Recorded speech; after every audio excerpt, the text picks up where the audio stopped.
ਬਹੁਤ ਬਹੁਤ। ਸੋ ਜਿੰਨੇ ਵੀ ਸਰੋਤੇ ਆ, ਹੁਣ ਆਪਾਂ ਕਾਲਸ ਲਵਾਂਗੇ। ਤੁਸੀਂ ਕਾਲ ਕਰ ਸਕਦੇ ਹੋ 408 272 5200। ਤੁਹਾਨੂੰ ਵਾਰ-ਵਾਰ ਟਰਾਈ ਕਰਨੀ ਪੈਣੀ ਆ। ਆਲਰੇਡੀ ਕਾਲਰ ਸਾਡੇ ਤੋਂ 40-45 ਮਿੰਟ ਤੋਂ ਜੁੜੇ ਹੋਏ ਆ। ਸੋ ਸਾਡੇ ਪਹਿਲੇ ਕਾਲਰ ਆ ਗੁਰਦੀਪ ਕੌਰ ਜੀ। ਹੈਲੋ, ਸਤਿ ਸ਼੍ਰੀ ਅਕਾਲ ਜੀ। ਜੀ ਸਤਿ ਸ਼੍ਰੀ ਅਕਾਲ। ਹਾਂਜੀ, ਤਰਕਿਆਣਾ ਭਾਜੀ ਦੇ ਪਹਿਲਾਂ ਮੈਂ ਥੈਂਕ ਯੂ ਕਰਦੀ ਹਾਂ ਕਿ ਇਹਨਾਂ ਨੇ ਬਹੁਤ ਵਧੀਆ ਸਾਡਾ ਕੇਸ ਲਿਆ ਸੀ। 3 ਮਹੀਨਿਆਂ ਦੇ ਵਿੱਚ ਪ੍ਰੂਵ ਹੋਇਆ। ਅੱਜ ਮੇਰੇ ਹਸਬੈਂਡ ਨੂੰ ਇੱਥੇ ਆਓ ਤੇ ਗ੍ਰੀਨ ਕਾਰਡ ਇਹਨਾਂ ਦਾ ਪੈਂਡਿੰਗ ਹੋ ਗਿਆ। ਮੈਂ ਇਹਨਾਂ ਦਾ ਥੈਂਕਫੁਲ ਕਰਦੀ। ਇਹਨਾਂ ਨੇ ਮੇਰਾ ਇੱਕ ਪੇਪਰ ਲੈ ਕੇ ਲਾਇਆ। ਬੇਸ਼ੱਕ ਇਹਨਾਂ ਮੈਨੂੰ ਮਹੀਨਾ ਲੇਟ ਕੀਤਾ ਸੀ। ਕਿੰਨਾ ਕਿਹਾ ਸੀ ਇੱਕ ਪੇਪਰ ਮੈਂ ਪਹਿਲਾਂ ਲਾਉਂਗਾ, ਫਿਰ ਮੈਂ ਕੇਸ ਪੜੂੰਗਾ। ਮੈਂ ਦੂਜੀ ਸਟੇਟ ਤੋਂ ਬੋਲ ਰਹੀ ਹਾਂ, ਵੀ ਕੈਲੀਫੋਰਨੀਆ ਤੋਂ ਨਹੀਂ ਹਾਂ, ਤੇ ਮੈਂ ਥੈਂਕਫੁਲ ਇਹਨਾਂ ਦਾ ਕਰਦੀ। ਮੈਂ ਇੱਥੋਂ ਵਕੀਲ ਛੱਡ ਕੇ ਮੈਂ ਇਹਨਾਂ ਨੂੰ ਲਿਆ। ਪੰਜਾਬੀ ਰੇਡੀਓ USA ਤੋਂ ਪੜ੍ਹ ਕੇ ਨੰਬਰ ਲੈ ਕੇ ਇਹਨਾਂ ਨੂੰ ਕਾਲ ਕੀਤੀ ਹੈ। ਮੈਂ ਥੈਂਕ ਯੂ ਕਹਿੰਦੀ, ਮੈਂ ਬਾਰ ਥੈਂਕ ਯੂ ਕਹਿੰਦੀ ਭਾਜੀ ਤੁਹਾਡਾ। ਧੰਨਵਾਦ ਜੀ, ਬਹੁਤ ਬਹੁਤ ਵਧੀਆ ਤੁਸੀਂ ਕੀਤਾ ਸੀ, ਬਹੁਤ ਵਧੀਆ ਹੋਇਆ। ਦੂਜਾ ਮੇਰਾ ਸਵਾਲ ਇਹ ਆ ਕਿ ਮੇਰਾ ਬੇਟਾ ਆਇਆ ਹੁਣ 15 ਜੂਨ ਨੂੰ, ਤੇ ਮੈਂ ਸਿਟੀਜ਼ਨ ਸੀ ਤਾਂ ਮੇਰਾ ਪਰਮਾਨੈਂਟ ਜਿੱਦਾਂ ਉਹਨਾਂ ਉਹ ਮਿਲਿਆ ਹੋਇਆ ਰੈਜ਼ੀਡੈਂਸ, ਕੀ ਉਹ ਅਪਲਾਈ ਕਰ ਸਕਦਾ? 18 ਸਾਲ ਤੋਂ ਘੱਟ ਹੈ ਸਿਟੀਜ਼ਨ ਅਪਲਾਈ? ਤੁਸੀਂ ਤੁਹਾਡਾ ਬੇਟਾ ਆਇਆ green card as a green card ਆਇਆ ਉਹ? ਹਾਂ, 18 ਸਾਲ ਤੋਂ ਘੱਟ ਮੈਂ ਸਿਟੀਜ਼ਨ ਸੀ ਨਾ, ਮੈਂ ਅਪਲਾਈ ਕੀਤਾ ਆ। ਤੇ ਉਹਦੀ $220 ਫੀਸ ਜਿਹੜੀ ਉਹਨਾਂ ਕਿਹਾ ਸੀ ਨਾ, ਉਹ ਵੀ ਅਸੀਂ ਭਰਤੀ ਆ ਗ੍ਰੀਨ ਕਾਰਡ ਦੀ। ਜੇ ਉਹ 18 ਸਾਲ ਤੋਂ ਘੱਟ ਆ, ਗ੍ਰੀਨ ਕਾਰਡ ਹੋਲਡਰ ਆ, ਤੇ ਤੁਸੀਂ ਉਹਦੇ 18 ਸਾਲ ਤੋਂ ਘੱਟ ਦੀ ਉਮਰੇ ਦੇ ਵਿੱਚ ਹੀ ਤੁਸੀਂ ਸਿਟੀਜ਼ਨ ਬਣਦੇ ਆ, ਤਾਂ ਉਹ ਤੁਹਾਡੇ ਨਾਲ ਫਿਰ ਆਟੋਮੈਟਿਕਲੀ ਸਿਟੀਜ਼ਨ ਬਣ ਜਾਂਦਾ। ਇਹੀ ਸਵਾਲ ਆ ਨਾ? ਇਹ ਸਿਟੀਜ਼ਨ ਹੈਗੇ ਆਲਰੇਡੀ ਯਾਰ? ਮੈਂ ਸਿਟੀਜ਼ਨ ਆਲਰੇਡੀ 2019 ਤੋਂ ਹੈਗੀ ਆ, 2019 ਤੋਂ ਹੀ। ਨਹੀਂ, ਏਦਾਂ ਨਹੀਂ ਕਿ ਸਿਟੀਜ਼ਨ ਤੁਸੀਂ ਸਿਟੀਜ਼ਨ ਉਦੋਂ ਬਣਨਾ ਜਦੋਂ ਉਹ ਗ੍ਰੀਨ ਕਾਰਡ ਹੋਲਡਰ ਸੀਗਾ। ਨਹੀਂ, ਮੈਂ ਤਾਂ ਆਲਰੇਡੀ ਸਿਟੀਜ਼ਨ ਆ ਨਾ, ਤੇ ਮੈਨੂੰ ਇੱਥੇ ਮੇਰੇ ਵਕੀਲ ਕਹਿੰਦੇ, ਇੱਥੇ ਜਿਹੜੇ ਕਹਿੰਦੇ ਕਿ ਤੂੰ ਅਪਲਾਈ ਕਰ ਸਕਦੀ ਆ, 18 ਸਾਲ ਤੋਂ ਘੱਟ ਆ, ਤੂੰ ਸਿਟੀਜ਼ਨ ਆ, ਤੂੰ ਉਹਦਾ ਅਪਲਾਈ ਕਰ ਸਕਦੀ। ਤੇ ਮੈਂ ਕਿਹਾ ਨਹੀਂ, ਮੈਂ ਤੁਹਾਡੇ ਲੋ, ਮੈਂ ਕਿਹਾ ਮੈਂ ਉਹਨਾਂ ਨੂੰ ਪੁੱਛਾਂਗੀ ਮੇਰਾ ਅੱਗੇ। ਜੇ ਸਾਡੇ ਐਗਜ਼ਿਸਟਿੰਗ ਕਲਾਇੰਟ ਹੀ ਹੈਗੇ ਨਾ, ਤੁਸੀਂ ਮੈਨੂੰ ਈਮੇਲ ਕਰ ਲਓ। ਤੁਹਾਨੂੰ ਰੇਡੀਓ ਤੇ ਪੁੱਛਣ ਦੀ ਲੋੜ ਨਹੀਂ, ਤੁਸੀਂ ਸਿੱਧੇ ਮੇਰੇ ਕੋਲ ਡਾਇਰੈਕਟ ਪੁੱਛੋ, ਮੈਂ ਤੁਹਾਨੂੰ ਥੋੜਾ ਡਿਟੇਲ ਚ ਦੱਸ ਦੂੰਗਾ। ਤੇ ਤੁਸੀਂ ਮੈਂ ਭਾਜੀ ਬੜੇ ਫੋਨ ਕੀਤੇ, ਚੱਕਦੇ ਨਹੀਂ, ਅੱਗੇ ਝੱਟ ਚੱਕ ਲੈਂਦੇ, ਹੁਣ ਬੜੇ ਮੈਂ ਫੋਨ ਕਰ ਰਹੀ। ਮੈਂ ਆਪਣੇ ਹਸਬੈਂਡ ਵੱਲੋਂ ਪੁੱਛਣਾ ਸੀਗਾ, ਉਹਨਾਂ ਦੇ ਵੀ ਉਹ ਆ ਗਿਆ, ਕਿੰਨੀ ਦੀਦੀ ਨੂੰ ਪਤਾ ਹੈ ਸਾਰਾ ਕੁਛ, ਤੇ ਮੈਂ ਬੜੇ ਫੋਨ ਕਰਦੀ ਹੁਣ ਚੱਕ ਨਹੀਂ। ਤੁਸੀਂ ਏਦਾਂ ਕਰੋ ਭੈਣ ਜੀ, WhatsApp ਜਾਂ ਈਮੇਲ ਕਰਿਓ। ਕਰ ਦਿਓ, ਕੋਈ ਨਹੀਂ, ਤੁਹਾਡਾ ਮੈਂ ਆਨਸਰ ਦੇ ਦੂੰਗਾ, ਕੋਈ ਚੱਕਰ ਨਹੀਂ ਹੈਗਾ। ਕਿੰਮੀ ਨੂੰ ਈਮੇਲ ਕਰ ਦਿਓ। ਥੈਂਕ ਯੂ ਭਾਜੀ, ਮੈਂ ਤਾਂ ਤੁਹਾਨੂੰ ਬਾਰ ਫੇਰ ਥੈਂਕ ਯੂ ਕਹੂੰਗੀ। ਬਹੁਤ ਜਲਦੀ ਸਾਡਾ ਕੇਸ ਪਾਸ ਹੋਇਆ। ਧੰਨਵਾਦ, ਥੈਂਕ ਯੂ ਤੁਹਾਡਾ। ਧੰਨਵਾਦ ਜੀ। ਇੱਕ ਵਾਰੀ ਫੇਰ ਜਿੰਨੇ ਵੀ ਸਾਡੇ ਸਰੋਤੇ ਆ ਪੰਜਾਬੀ ਰੇਡੀਓ USA ਦੇ, ਉਹਨਾਂ ਨੂੰ ਬੇਨਤੀ ਕਰਦੇ ਜਾਈਏ, ਜਿੰਨੇ ਵੀ ਜੇ ਤਿਰਕੀਆਣਾ ਨੂੰ ਉਹਨਾਂ ਦੇ ਆਫਿਸ 'ਚ ਕਾਲ ਕਰਦੇ ਆ, ਪਲੀਜ਼ ਉਹਨਾਂ ਨੂੰ ਜਾਂ ਤਾਂ ਈਮੇਲ ਕਰੋ ਜਾਂ WhatsApp ਕਰੋ, ਕਿਉਂਕਿ ਉਹਨਾਂ ਦਾ ਆਫਿਸ ਬਹੁਤ ਸਮੈਪ ਆ, ਬਹੁਤ ਕਾਲਸ ਜਾਂਦੀਆਂ, ਫਿਰ ਜਦੋਂ ਵਾਰ-ਵਾਰ ਕਾਲ ਜਾਂਦੀਆਂ ਆਨਸਰ ਨਹੀਂ ਹੁੰਦਾ। ਤੇ ਹੁਣ ਜਿੰਨੇ ਵੀ ਸਾਡੇ ਕਾਲਰਸ ਆ, ਸਾਰਿਆਂ ਨੂੰ ਸਤਿ ਸ਼੍ਰੀ ਅਕਾਲ। ਸਿੱਧਾ ਹੀ ਕੁਐਸਚਨ ਪੁੱਛਿਓ। ਹਰਪ੍ਰੀਤ ਸਿੰਘ ਢਿੱਲੋਂ ਜੀ। ਹੈਲੋ ਹਰਪ੍ਰੀਤ ਢਿੱਲੋਂ ਜੀ। ਹਾਂਜੀ ਹਾਂਜੀ, ਪੁੱਛੋ ਜੀ ਕੁਐਸਚਨ। ਸਤਿ ਸ਼੍ਰੀ ਅਕਾਲ ਜੀ ਭਾਜੀ।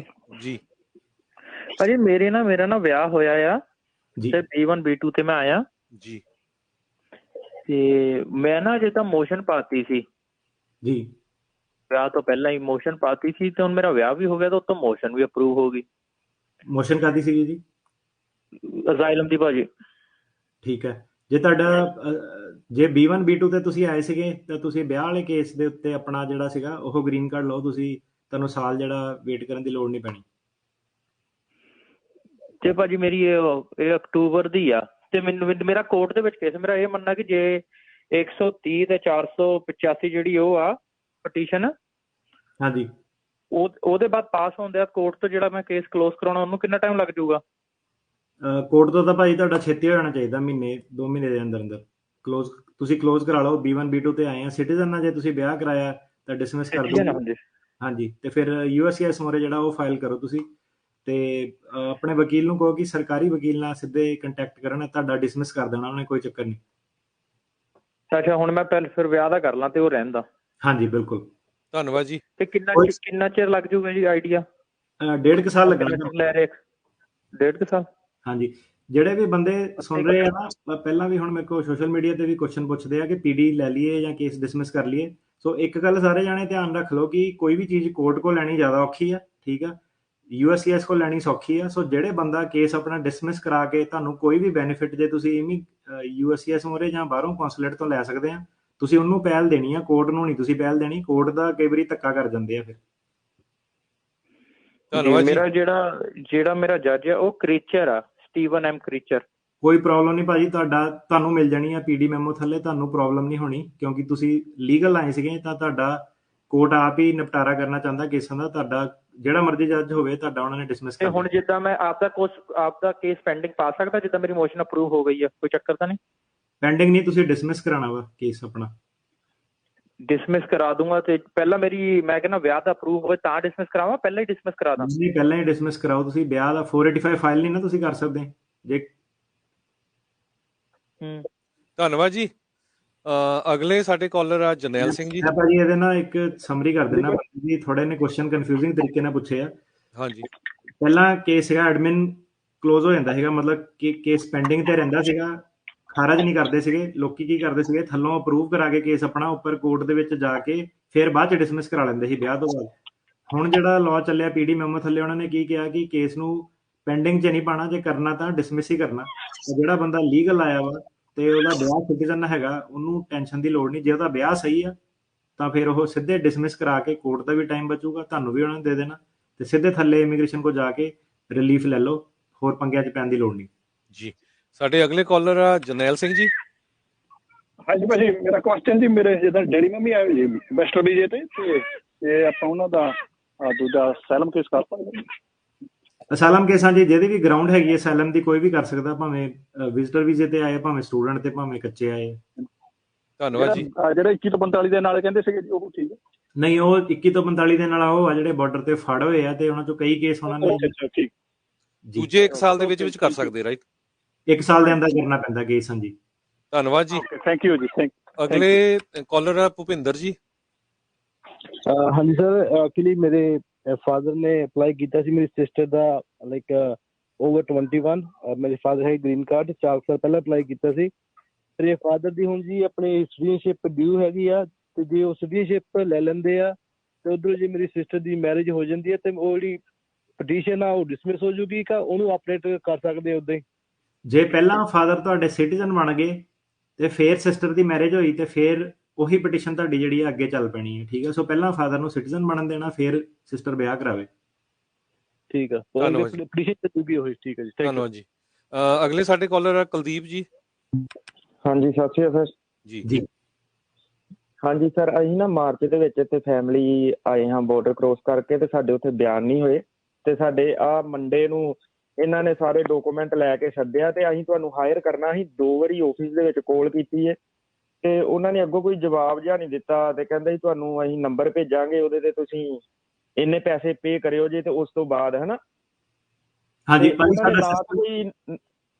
ਨਾ ਤਾਂ ਕੋਈ ਨੰਬਰ ਭੇਜਿਆ ਉਹਨਾਂ ਨੇ, ਤੇ ਸਾਨੂੰ ਆਈ ਕਿ ਸਾਡੀ ਮੰਡੇ ਦੀ ਸਰ ਡੇਟ ਹੈ, ਤੇ ਅਸੀਂ ਕੀ ਕਰ ਸਕਦੇ ਹਾਂ ਹੁਣ?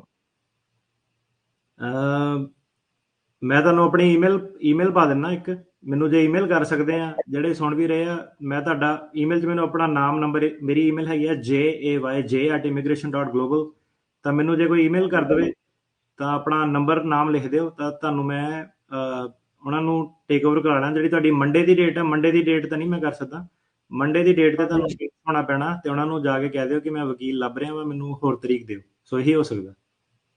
ਨਹੀਂ ਸਰ, ਮੰਡੇ ਨੂੰ ਉਹਨਾਂ ਨੇ ਕਿਹਾ ਕਿ ਆਪਣੇ ਸਾਰੇ ਡਾਕੂਮੈਂਟ ਲੈ ਕੇ ਪਹੁੰਚਿਓ ਜੇ, ਤੇ ਉੱਥੇ ਕੀ ਉਹਨਾਂ ਨੇ ਕੋਈ ਬਿਆਨ ਵਗੈਰਾ ਹੋਣਗੇ ਸਾਡੇ? ਤੁਹਾਨੂੰ ਇਮੀਗ੍ਰੇਸ਼ਨ ਕੋਰਟ 'ਚ ਸੱਦਿਆ ਗਿਆ ਕਿ ਆਈਸ ਵਾਲਿਆਂ ਨੇ ਸੱਦਿਆ ਵਾ?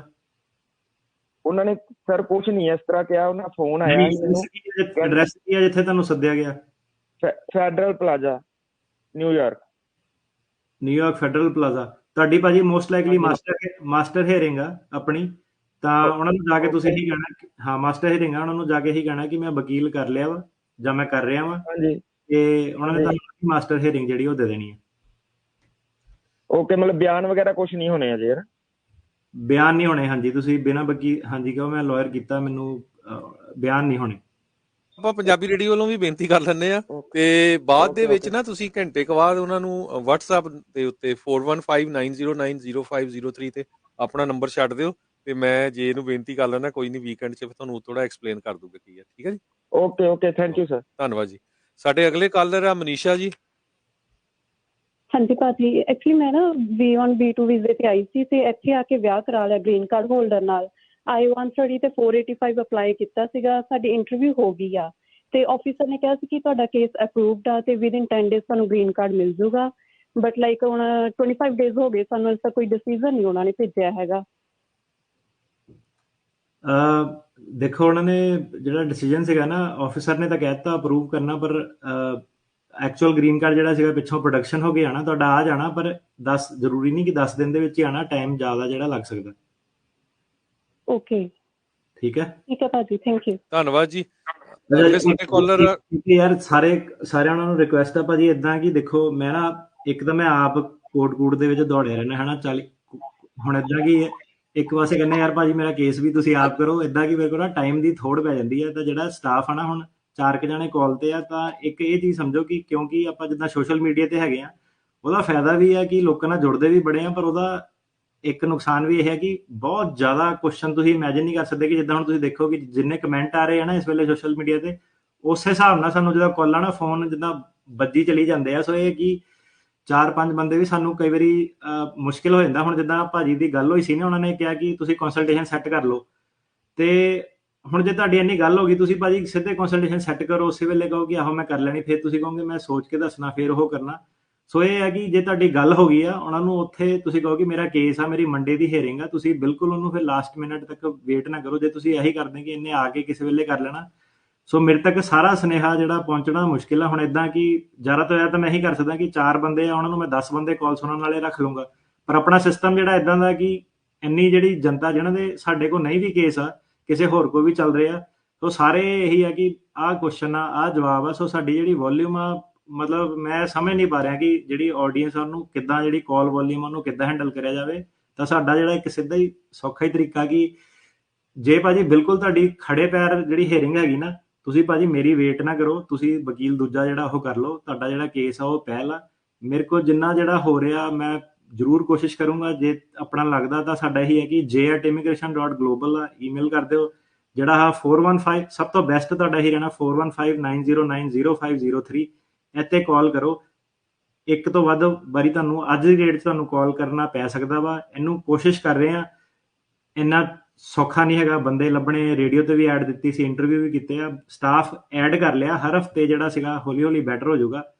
ਤਾਂ ਮਾਫੀ ਚਾਹੁੰਦੇ ਆ ਜਿਹੜੇ ਹੁਣ ਬਿਲਕੁਲ ਤੁਹਾਡੀ ਜੇ ਖੜੇ ਪੈਰ ਜੇ ਕੋਈ ਹੀਅਰਿੰਗ ਆ, ਤੁਹਾਨੂੰ ਫਿਰ ਬੈਟਰ ਤੁਹਾਡੇ ਲਈ ਇਹੀ ਰਹਿਣਾ ਕਿ ਤੁਸੀਂ ਲਾਇਰ ਜਿਹੜਾ ਸੀਗਾ ਉਸ ਵੇਲੇ ਤੁਸੀਂ ਦੂਜਾ ਕਰ ਲਓ।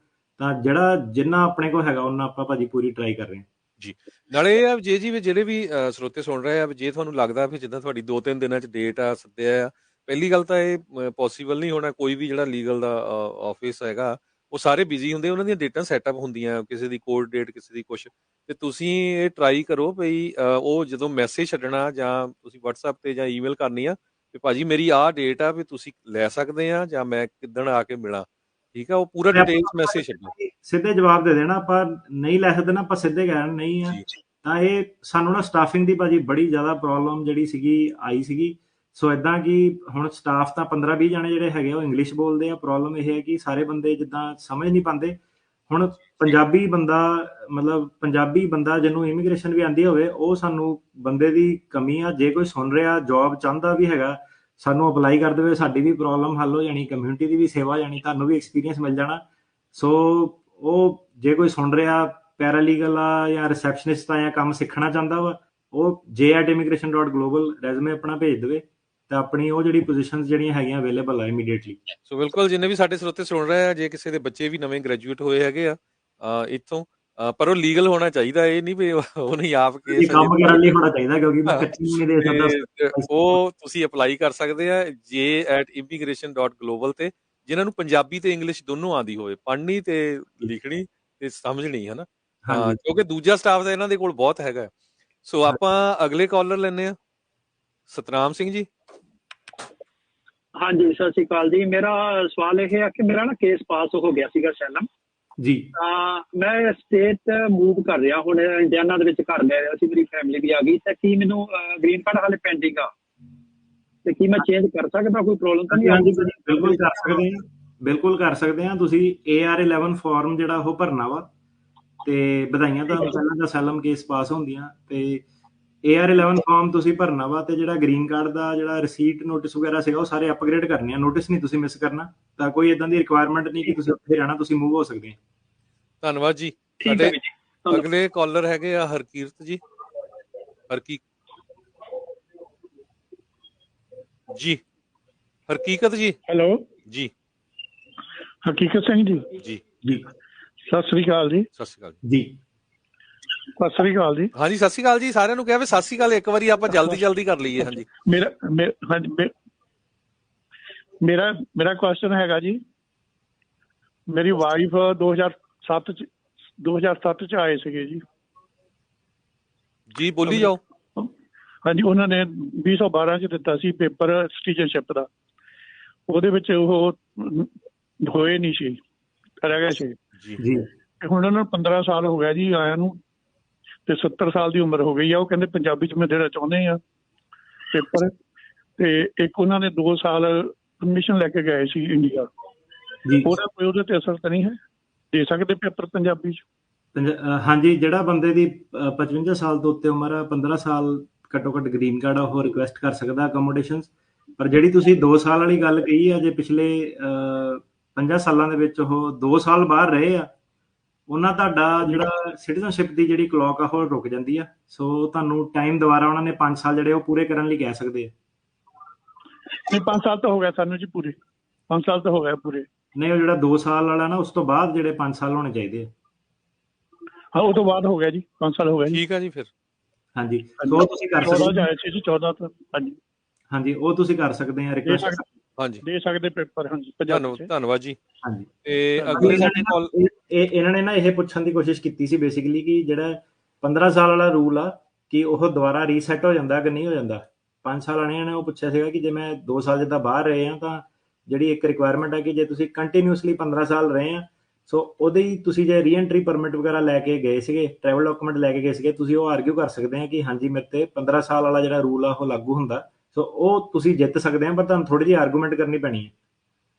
ਜੀ ਧੰਨਵਾਦ ਅਗਲੇ ਸਾਡੇ ਕਾਲਰ ਆ ਮਨਦੀਪ ਜੀ ਹਾਂਜੀ ਵੀਰ ਜੀ ਮੇਰਾ ਕੁਐਸਚਨ ਸੀਗਾ ਮੈਂ ਨਾ ਲਾਸਟ ਵੀਕ ਹੀ ਸਿਟੀਜ਼ਨ ਹੋਇਆ ਤੇ ਮੈਂ ਨਾ ਆਪਣੇ ਮਦਰ ਦਾ ਅਪਲਾਈ ਕਰਨਾ ਸੀਗਾ ਉਹਨਾਂ ਕੋਲ ਜਿੱਦਾਂ US ਦਾ ਵੀਜ਼ਾ ਹੈਗਾ 10 ਸਾਲ ਦਾ ਤੇ ਜਦੋਂ ਵੀਜ਼ਾ ਅਪਲਾਈ ਕੀਤਾ ਸੀਗਾ ਉਦੋਂ ਜਦੋਂ ਮੇਰਾ ਕੇਸ ਚੱਲਦਾ ਸੀਗਾ ਇੱਥੇ ਤੇ ਮੈਂ ਆਪਣੇ ਕਿਸੇ ਰਿਲੇਟਿਵ ਕੋਲੋਂ ਉਹਨਾਂ ਨੂੰ ਸਪਾਂਸਰ ਕਰਵਾਈ ਸੀਗੀ ਤੇ ਉਹਨਾਂ ਦਾ ਵੀਜ਼ਾ ਲੱਗ ਗਿਆ 2-3 ਵਾਰੀ ਆਏ ਵੀ ਆ ਇੱਥੇ ਤੇ ਜਿੱਦਾਂ ਮੈਂ ਉਹਨਾਂ ਦਾ ਗ੍ਰੀਨ ਕਾਰਡ ਅਪਲਾਈ ਕਰਨਾ ਤਾਂ ਬੈਸਟ ਵੇ ਕੀ ਹੈਗਾ ਕਿ ਮੈਂ ਇੰਡੀਆ ਤੋਂ ਅਪਲਾਈ ਕਰਾਂ ਜਾਂ ਜੋ ਇੱਥੇ ਆਉਂਦੇ ਆ ਤੇ 2-3 ਮਹੀਨਿਆਂ ਬਾਅਦ ਉਹਨਾਂ ਦਾ ਜੇ ਮਨ ਬਣਦਾ ਤੇ ਮੈਂ ਉਹਨਾਂ ਦਾ ਇੱਥੇ ਗ੍ਰੀਨ ਕਾਰਡ ਅਪਲਾਈ ਕਰ ਸਕਦਾ ਜੇ ਭਾਜੀ ਮਨ ਬਣਦਾ ਇੱਥੇ 90 ਦਿਨ ਵਾਲਾ ਜਿੱਦਾਂ ਰੂਲ ਹੈ ਨਾ ਕਿ ਬੰਦਾ ਇਸ ਇਰਾਦੇ ਨਾਲ ਨਹੀਂ ਆ ਸਕਦਾ ਕਿ ਇੱਥੇ ਆ ਕੇ ਪੱਕਾ ਹੋਣਾ ਪਰ ਹਾਂਜੀ ਜੇ ਬਾਅਦ ਚ ਉਹਨਾਂ ਦਾ ਮਨ ਚੇਂਜ ਹੁੰਦਾ ਤਾਂ ਜਿਹੜਾ ਸਭ ਤੋਂ ਸੌਖਾ ਪ੍ਰੋਸੈਸ ਅਮਰੀਕਾ ਦੇ ਵਿੱਚ ਹੀ ਆ ਕਿਉਂਕਿ ਐਮਬੈਸੀ ਜਦੋਂ ਭਾਜੀ ਉਹ ਜਦੋਂ ਉਹਨਾਂ ਵੀਜ਼ਾ ਲਿਆ ਸੀ ਉਦੋਂ ਜਦੋਂ ਮੈਂ ਕਿਸੇ ਰਿਲੇਟਿਵ ਕੋਲੋਂ ਸਪਾਂਸਰ ਕਰਾਈ ਸੀਗੀ ਆਪਣੇ ਕੋਲੋਂ ਪਰ ਮੈਂ ਉਦੋਂ ਜਦੋਂ ਆਪਣਾ ਕੋਈ ਸ਼ੋਅ ਨਹੀਂ ਕੀਤਾ ਕੁਝ ਵੀ ਨਾ ਤੇ ਉਸ ਚੀਜ਼ ਦੀ ਫਿਰ ਪ੍ਰੋਬਲਮ ਆ ਸਕਦੀ ਹੈ ਜੀ ਇੱਥੇ ਅਪਲਾਈ ਕਰਦੇ ਆ ਤੇ ਹੁਣ ਅੱਛਾ ਮੈਂ ਸਮਝ ਗਿਆ ਤੁਹਾਡਾ ਕਿੱਦਾਂ ਦੇਖੋ ਏਦਾਂ